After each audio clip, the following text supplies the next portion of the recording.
Okay, so in a previous video, I picked a bunch of dandelions and I told you I was going to make a allergy honey and a lotion out of it. So that's kind of what I'm doing today, and I kind of thought I'd give you a preview of what I'm going to do and how I made it.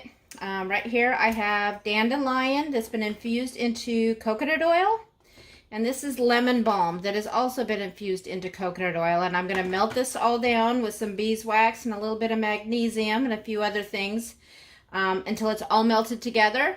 And then I will let it cool, and then I will put it into jars for use. So I will let you know what that looks like when we're all done. I also talked about honey and dandelions. Here's my dandelions, and I have dehydrated them so that I can use them all year long. And then what I'm going to do is I'm going to take local honey, and like I've told you before, it has to be local if you're going to be using it for allergies. I mean, the honey itself with the dandelions tastes great if you're just looking for flavor, but if you're looking for allergies, it has to be local.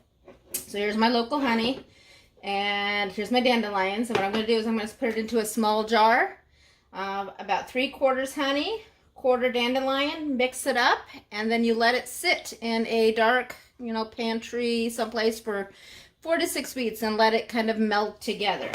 And then when it's all done, it looks like this. And you take a teaspoon a day, put it on your toast, put it in your tea, whatever you want to do.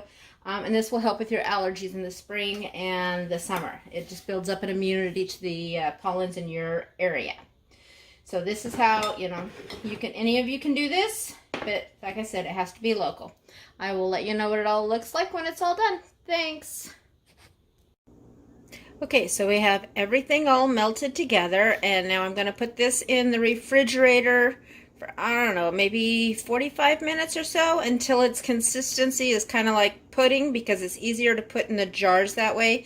You don't want it to completely harden up because then it's super hard to get in the jars. So you want it a little bit thin, and then you can put the jars back in the refrigerator to stiffen up. So I'll let you see what that looks like at that point.